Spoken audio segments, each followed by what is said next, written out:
Siema, witam w kolejnym odcinku podcastu. Dzisiaj będziemy kontynuować moją grową historię. Skończyliśmy w ostatnim odcinku, jak może pamiętacie, na roku 1998, w którym to grałem ciągle na Pegasusie. Miałem już swoje jakieś pierwsze kontakty z PC-tem, trochę w szkole, trochę u mojego kuzyna. I na horyzoncie zaczęło majaczyć Sony PlayStation. Jesteśmy w tym etapie. Rok 98. Jeszcze taki motyw dość znany w moich czasach, bynajmniej jak się grywało właśnie w szkole na informatyce w Duma czy w Duke Nukema na tych komputerach, to wiadomo, że często przy komputerze się siedziało we dwie osoby. To trzeba było jakoś się tym graniem dzielić i pamiętam, że popularny był wtedy motyw pod tytułem ja chodzę, ty strzelasz, albo na odwrót, czyli jeden sterował strzałkami na klawiaturze i chodził postacią, a drugi wciskał Ctrl i strzelał do potworów. To było oczywiście bardzo niewygodne takie granie, ale to takie kompromisy tamtych czasów, kiedy każdy chciał sobie pograć. Ciężko było się tym sprzętem podzielić, bo mieliśmy na przykład 20 minut tylko na granie w sumie, więc trzeba było iść na takie kompromisy. No, więc tak, jest 98 rok, nadal mam Pegasusa. Jeszcze kilka gier, których nie wspomniałem w tamtym odcinku, na przykład Żółwie Ninja, 2 i 3, takie chodzone beatemapy. 2, pamiętam, miał mój kuzyn. Graliśmy w to dużo na dwóch. Trudna gra to była. Pierwszy level to był taki, gdzie się chodziło w płonącym budynku i to żeśmy, pamiętam, dużo w to grali. A z kolei trzecią część miał mój kolega Mati i żeśmy w to też bardzo dużo grali, nawet daleko tam dochodziliśmy. Możliwe nawet, że on umiał to przejść, już nie wiem, nie pamiętam. Ale to były właśnie takie gry, w które się dużo grało. Też taka gra była, może ktoś kojarzy, Contra Force, czyli to była jakby kolejna część kontry, w której można było wybrać jednego z 4 ludków. Ja miałem hack tej gry, który nazywał się Contra 6. Tam były trochę inne postacie niż w Contra Force i ta gra chodziła jeszcze wolniej, bo chociaż sama Contra Force bardzo lagowała, ale ta Contra 6 chodziła jeszcze gorzej.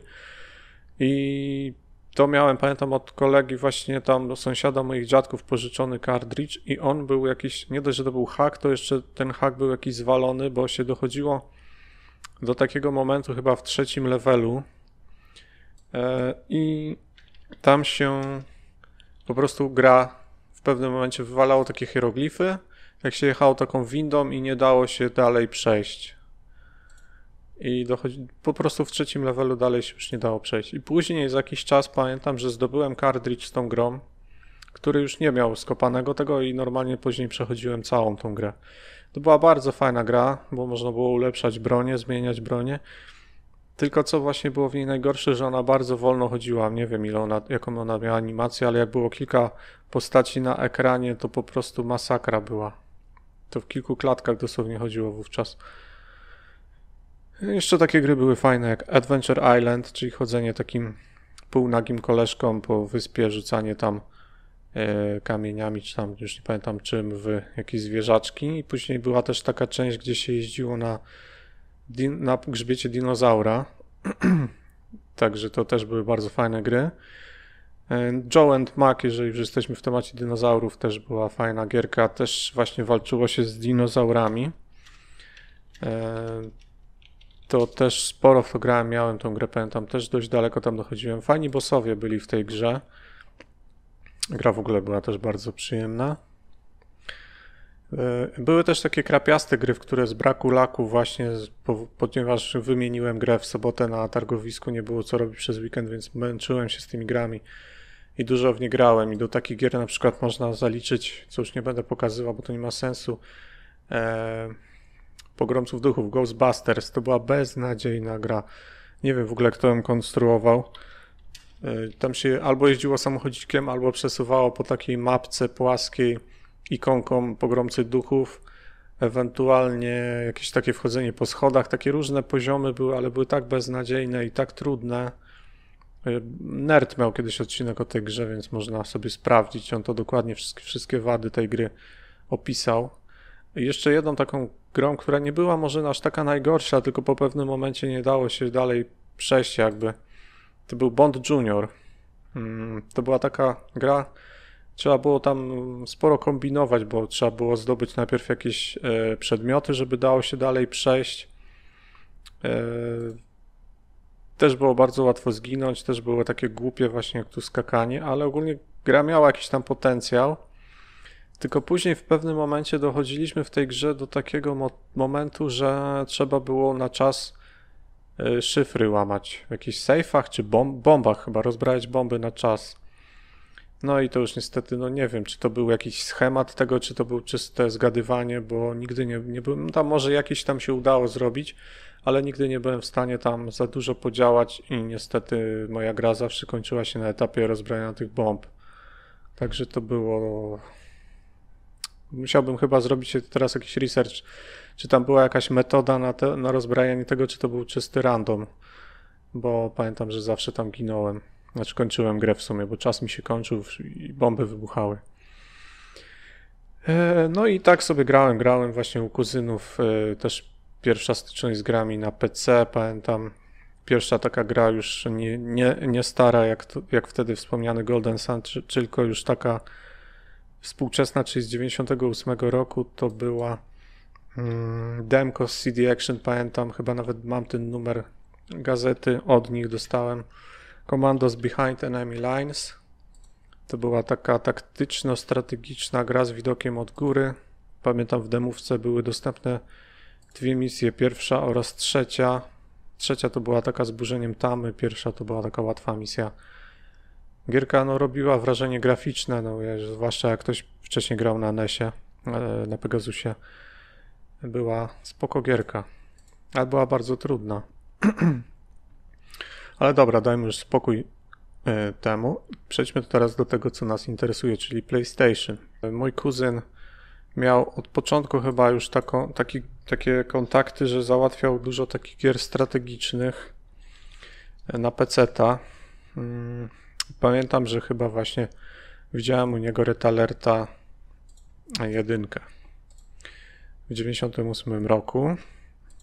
Chyba to było u niego ewentualnie, ale nie wiem, u kogo innego mógłbym to widzieć. W każdym razie nieważne. I sytuacja była taka, że byłem właśnie u moich dziadków i z takim jednym kolegą, który już miał komputer. Nigdy nie byłem u tego kolegi, nigdy mnie nie zaprosił, ale on czasem do mnie przychodził właśnie tam do moich dziadków. Pamiętam, żeśmy sobie tam gadali o grach, no i ja właśnie powiedziałem, że pytałem go, czy zna taką grę jak Red Alert, bo ja już ją właśnie gdzieś widziałem. A on do mnie, że to ta gra, gdzie walczą niebiescy z czerwonymi. To było śmieszne, że właśnie jeszcze nie rozróżniało się, że tam Ruscy walczą za aliantami czy coś, tylko niebiescy z czerwonymi. Ja mówię, no, ta gra. No i on mówi, że właśnie sąsiad moich dziadków to ten sam, o którym wspominałem, że kiedyś pożyczył mi Bugs Bunny Crazy Castle i jeszcze taką drugą grę. To on mówi, że właśnie ten kolega ma podobną grę do tej na PlayStation. Ja mówię, co? Na czym? On mówi, że ma Sony PlayStation. Ja właśnie, tak mi się wydaje, że już coś tam kojarzyłem, co to jest PlayStation, bo w 98 roku właśnie jak mój kuzyn kupił komputer, to ja się tak zajarałem właśnie komputerami i zacząłem zbierać jakieś czasopisma growe. Pamiętam, że głównie nie CD Action. CD Action nigdy nie zbierałem, bo było drogie. Zresztą to były płyty, a ja nie miałem komputera. Tylko Secret Service. Była taki magazyn, który później zmienił się w News Service. Jego kupowałem, bo to był taki dobry stosunek ceny do zawartości. Był dość gruby, obszerny, a przy tym stosunkowo niedrogi. Nie pamiętam ile tam, z 5-6 zł kosztował. Nie było to mało jak na tamte czasy, ale jeszcze do przełknięcia. Więc pamiętam, że już tam co było stricte gazeta komputerowa, nie było tam za bardzo o konsolach, ale pamiętam, że zawsze tam na końcu był jakiś mały dział konsolowy, jakieś dosłownie 2 strony, więc kojarzyłem mniej więcej, co to jest PlayStation. Zresztą też w tych czasopismach pojawiały się reklamy sklepów z grami, gdzie też PlayStation można było zobaczyć. Także kojarzyłem, co to jest. No i on mi właśnie powiedział, że ten sąsiad moich dziadków sobie kupił, znaczy rodzicom kupili PlayStation. Mówię, no dobra, trzeba będzie się tam z nim spotkać. Jego chyba nie było, bo był gdzieś na wakacjach wtedy czy coś. No i potem, nie wiem, za jakiś czas, jak już się z nim spotkałem, poszedłem do niego i właśnie po raz pierwszy miałem swoją styczność z Sony PlayStation u niego. Czyli z poczciwym szaraczkiem. I cóż mogę powiedzieć, pierwsze wrażenia moje. Oczywiście nie dał mi nawet zagrać wtedy, ale w ogóle nawet o to nie prosiłem. Siedziałem wtedy, a on miał to PlayStation, nieprzerobione, nigdy go chyba nie przerobił. I miał jedną grę tylko na tym, a była to gra, właśnie tak jak ten kolega powiedział, podobna do Red Alert, bo był to Command and Conquer, pierwsza część na szarak. I ta gra po prostu, no siedziałem, on grał w to, ja patrzyłem jak zaczarowany. Jeszcze to jest taka ciekawostka, że tą grę miał po niemiecku. Więc w ogóle te komentarze lektora były po niemiecku. Wszystko było po niemiecku. Grafika była dokładnie taka jak na tym filmiku, który pokazuję. Też sterowanie no, było inne niż na PC z braku myszki, więc na padzie się wszystko zaznaczało i było uproszczone takie sterowanie tym panelem bocznym, na którym się buduje. Więc ja pamiętam, no jeszcze siedziałem chyba całe popołudnie wtedy u niego i patrzyłem jak on w to grał. Chyba grał tak długo, aż po prostu jego tata przyszedł i chciał już oglądać telewizję i nas wygonił, bo on miał tam taki, mieli mały domek, jeden telewizor, także musiał niestety grać u rodziców na telewizorze. No i to był pierwszy taki kontakt. Pamiętam, że później właśnie po tym graniu już dalej nie mogliśmy grać, to poszliśmy sobie na ulicę się tam pogadać, pokręcić się, połazić. I pamiętam, że on mi opowiadał o tej grze, jakie tam są jednostki, jak się tam buduje i co. A ja tak chłonąłem to wszystko jak gąbka, jakbym normalnie jakiegoś mistrza słuchał, który mnie uczy sztuk walki, czy jakiejś tam sztuki wojennej. I później właśnie regularnie już go odwiedzałem. On, no właśnie z racji, że miał konsolę nieprzerobioną, to nie przybywało mu tych gier pełnych wersji, ale zbierał sobie oficjalny polski PlayStation magazyn, w którym były płytki demo dodawane. No i chyba też miał gdzieś płytę demo 1 swoją, już nie pamiętam jakie on tam miał gry. Ale pamiętam takie właśnie historie, jak go odwiedzałem. To chyba były wakacje, jak to miał, więc wtedy u dziadków spędzałem dużo czasu, często tam bywałem, więc często go odwiedzałem. Bo później w roku szkolnym, no to już niestety tak maksymalnie raz na 2 tygodnie mogłem go odwiedzić. No i pamiętam takie gry u niego, to oczywiście mówię o demówkach, no bo jedyną pełną wersją, jaką on miał przez cały ten okres, który ja pamiętam, kiedy on posiadał tą konsolę, to był właśnie Command & Conquer. Jakoś jego rodzice też się właśnie tam za bardzo mu gier nie kupowali. W zasadzie w ogóle, jedynie PlayStation magazyn z kieszonkowego sobie po prostu brał pieniądze i kupował. Więc pamiętam demówki, jakie u niego graliśmy. Najbardziej pamiętam GTA 1 demówkę. Ta gra po prostu ona była nieograniczona ogólnie. Mogła się jeździć po całym mieście, przynajmniej po tej części, która jest na początku gry odblokowana. Było tylko ograniczenie czasowe. Gra się tam chyba po 5 czy 10 minutach wyłączała, czy konsola się resetowała, jakoś tak. I trzeba było po prostu co 10 minut, powiedzmy, robić reset konsoli i odpalać demówkę od nowa. To wtedy żeśmy tak grali w kółko i w kółko. To wtedy już pamiętam, że dało mi pograć normalnie. Grałem, byłem bardzo podekscytowany, chociaż GTA nie ma jakiejś super grafiki, ale jednak ta otwartość świata, te możliwości, wszystko co można w tej grze robić, to naprawdę robiło mega wrażenie. Także siedziałem jak zaczarowany. I co jeszcze pamiętam tak bardziej z demówek, które u niego widziałem, to Metal Gear Solid. To było też demko. To pamiętam, w to akurat nie grałem. Ogólnie był taki mało skory do właśnie, żeby dać zagrać. Raczej sam grał, a można było tylko się patrzeć. To pamiętam, Metal Gear demko miał, to przyszedł do niego jeszcze taki starszy kolega. I ten starszy kolega właśnie w to grał, a my żeśmy wtedy z kolei siedzieli i patrzyli się. No to tu mi z kolei ryła beret grafika, jaka to była piękna grafika w tej grze wtedy. No i tak sobie upływał czas, ja jarałem się tym jego PSX-em do tego stopnia, że wręcz zacząłem nienawidzieć swojego Pegasusa, bo jak potem, wiecie, wracałem do domu, chciałem w coś zagrać, a tu tylko Pegasus, włączałem te gry. Ja miałem 11 lat, włączałem te brzydkie gry na Pegasusie, po prostu odechciewało mi się wszystkiego.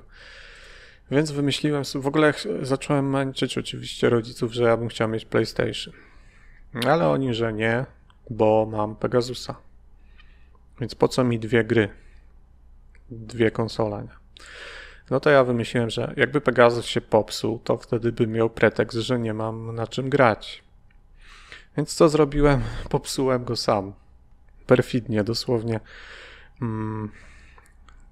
Po czasie w ogóle żałowałem, że popsułem go w trwały sposób, bo wystarczyło tam, nie wiem, jakiś kabelek odlutować, choć wtedy nie umiałem jeszcze lutować. Ale ja pamiętam, że rozkręciłem obudowę śrubokrętem i po prostu jakiś kabel w środku wziąłem obcążki i przeciąłem go na pół. Potem dla pewności podłączyłem konsolę do telewizora. Po skręceniu zobaczyłem, no nie działa. No i do rodziców, że mi się popsuła. No to oni tam oczywiście ile mogli, tyle mnie zbywali, żeby im nie wydać kasy. No to była bardzo duża kasa.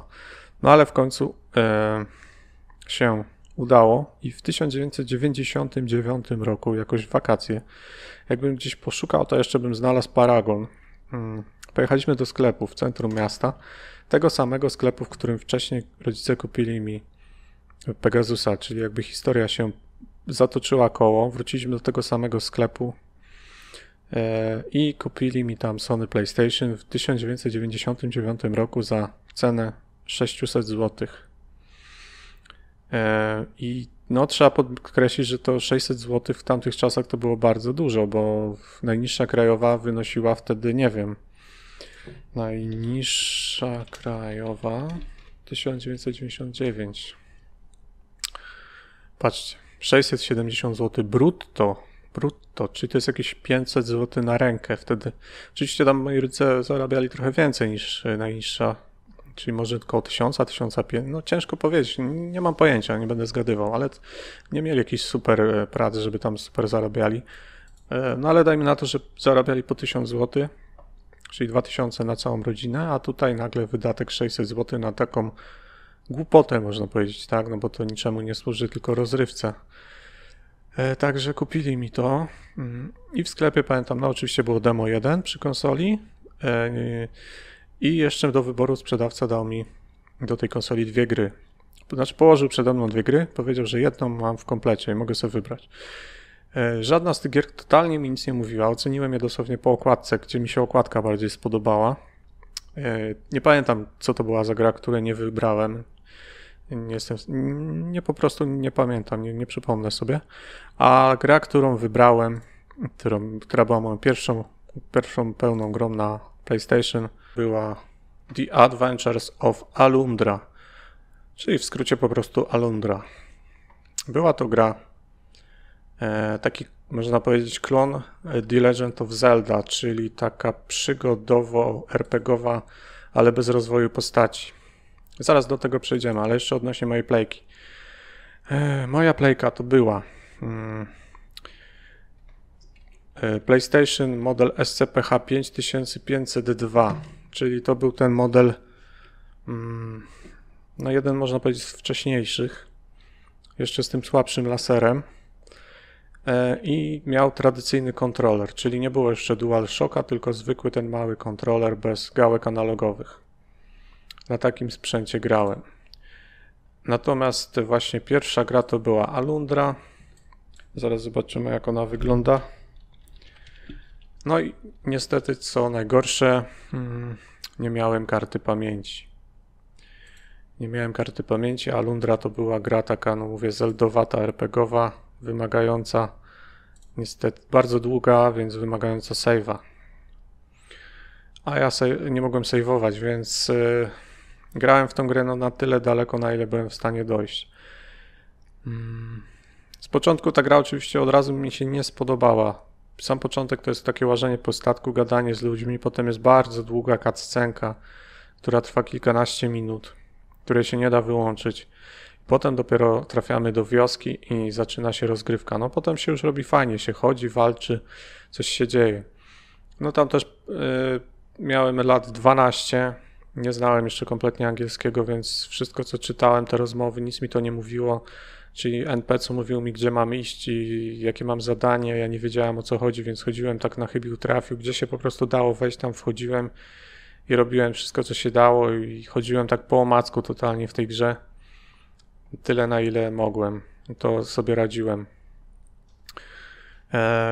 I pamiętam, że później po jakimś czasie, jak już właśnie zbrzydła mi ta gra, bo nie byłem w stanie dalej zrobić progresu w niej, to pożyczyłem ją właśnie temu koledze, który miał Command & Conquer, a on mi pożyczył Command & Conquer, no i wtedy dopiero zaczęło się u mnie granie takie prawdziwe, bo Command & Conquer to była gra, która nie wykorzystywała save'ów, tylko passwordy, czyli po przejściu każdej misji dostawaliśmy kod, więc to było fajne, spisywałem sobie passwordy i zaczynałem tam, gdzie kończyłem.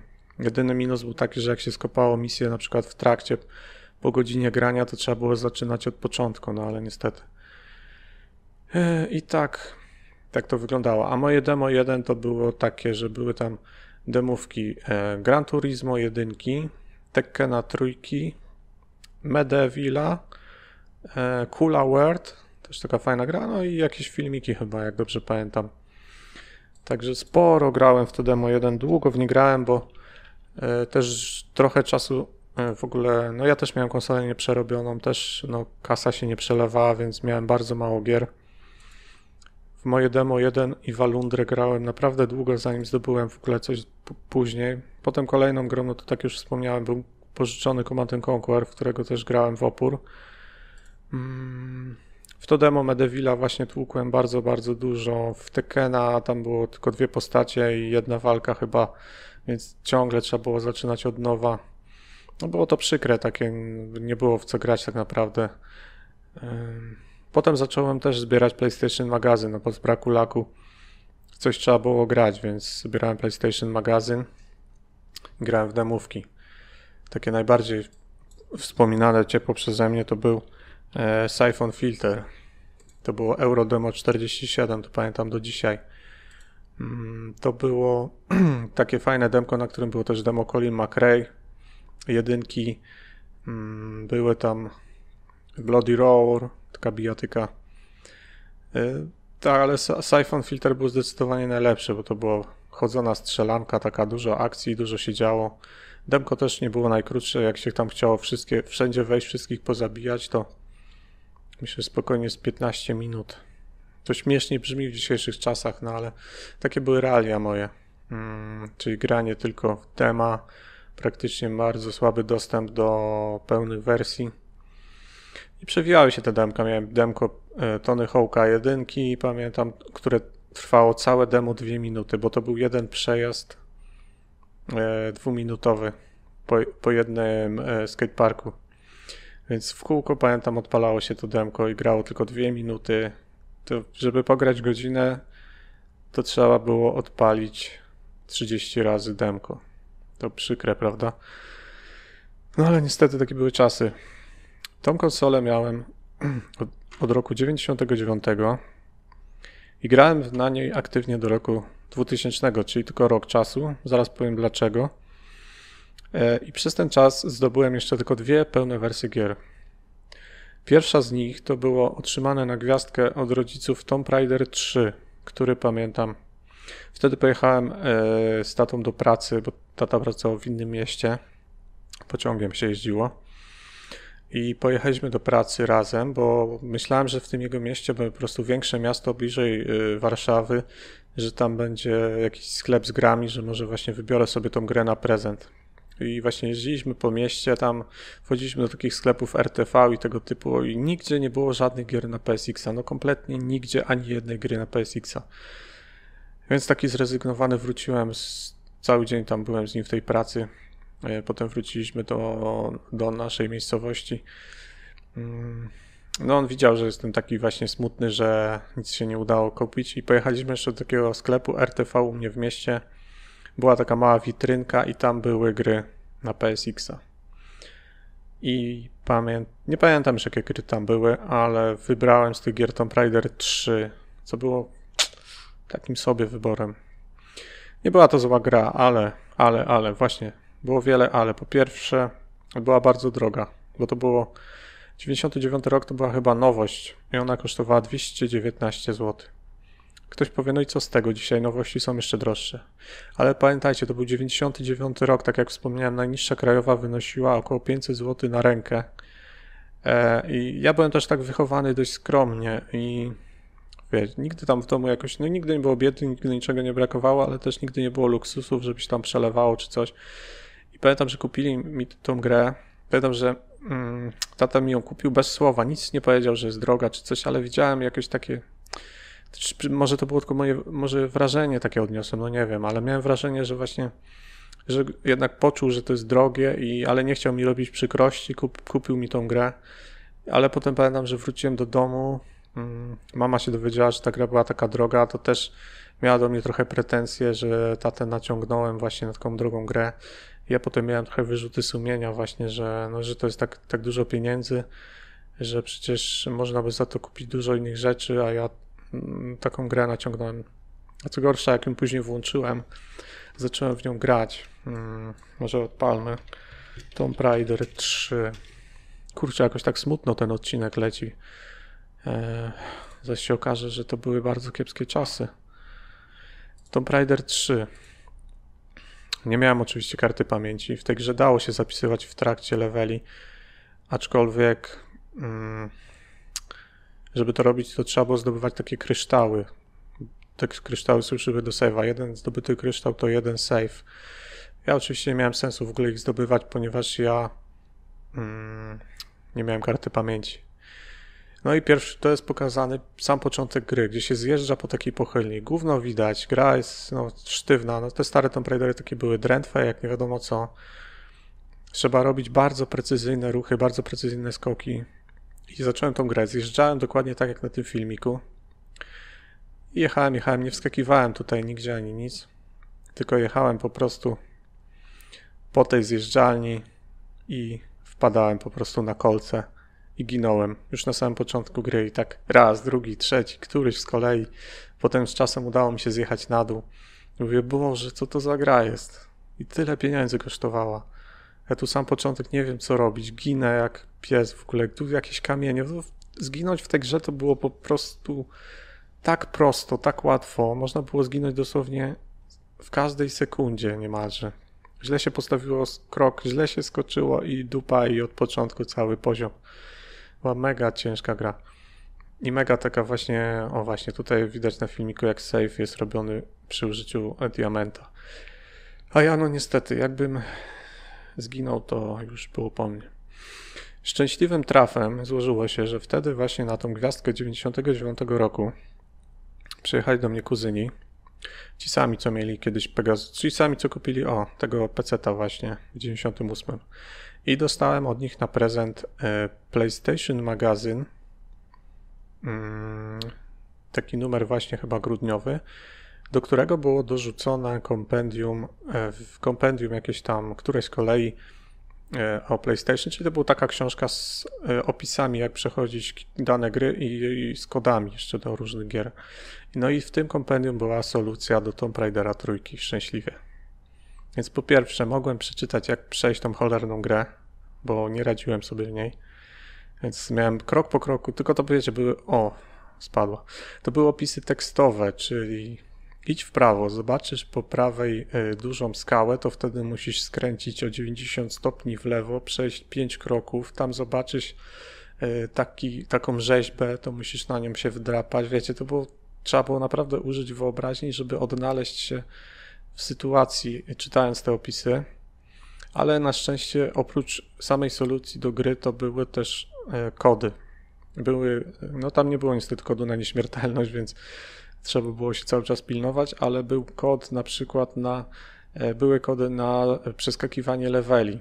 Czyli jak się wklepało ten kod, to od razu do następnego levelu się przeskakiwało, więc dzięki temu mogłem poznać wszystkie levele w grze w zasadzie już w ciągu pierwszych dni, bo grę dostałem 24 grudnia, a 25 już miałem to kompendium, także nie było źle. Po prostu szczęśliwym trafem dostałem ten PlayStation magazyn, bo inaczej bym był w czarnej dupie i pewnie nigdy bym nawet pierwszego levela nie skończył. No więc mając już te narzędzia do gry w to, mogłem po prostu sobie jakoś radzić. Niektóre levele, tak jak pierwszy, czy nie tylko pierwszy, ale nauczyłem się dzięki solucji przechodzić. Były takie, których nawet właśnie z opisem nie byłem w stanie przejść, bo te opisy były jakieś dla mnie zagmatwane i nie mogłem się odnaleźć. Więc po prostu wpijałem kod na przeskoczenie levela i szedłem dalej. Z braku save'a, no to musiałem uczyć się przechodzić te levele w całości bez skuchy, bo oczywiście jakby nie pykło, no to musiałem zaczynać od nowa. No i jakoś tak grałem. Później na urodziny moje w maju 2000 roku dostałem, ale to już używaną grę. Tutaj wspomnę skąd. Może ktoś będzie pamiętał w tamtych latach 2000, chyba nawet do 2003 czy 2002 była w telegazecie, tak, słuchajcie uważnie, w telegazecie, w telewizji, na pilocie wciskało się telegazetę, chyba na 2 i 1 tylko to działało, znaczy ta strona konkretna, o której chcę powiedzieć, i chyba na stronie 468 czy 486, coś takiego mniej więcej, było ogłoszenie sklepu z grami. To było takie na niebieskim tle. Sklep się nazywał Games Attack.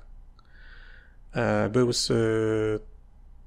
z Mińska Mazowieckiego, jak dobrze pamiętam.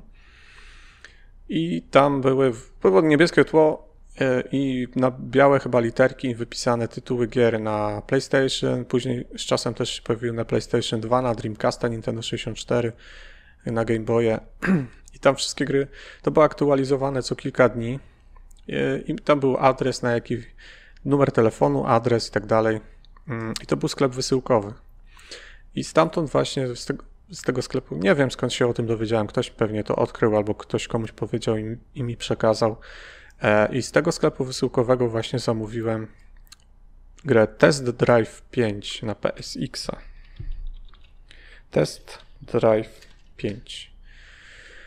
I to była moja ostatnia pełna wersja na tym moim PSX-ie. Gra była bardzo fajna, miała bardzo ładną grafikę, tylko była bardzo nieuczciwa, bo z początku wyprzedzałeś wszystkich super, a przed samą metą nagle przeciwnicy komputerowi dostawali jakiegoś speeda i wyprzedzali cię tak, że po prostu nie miałeś szans ich dogonić. No ale rekreacyjnie sporo w to grałem, gra była naprawdę przyjemna. No niestety nie miałem save'a, więc nawet jak udało się odblokować jakiś dodatkowy samochód, to nie mogłem tych postępów zapisać. No ale grało się sporo. I tak upływał 99 rok. Mój kumpel Mati nie miał wciąż jeszcze PSX-a. 2000, to już jest 2000 właśnie. Dostałem test drive na urodziny w 2000 roku. Ale już tym PSX-em, mówię, z jednej strony mam taki sentyment do tej konsoli, a z drugiej to było takie pasmo niespełnionych marzeń, bo cały czas grałem w te demka, miałem bardzo mały dostęp do pełnych wersji.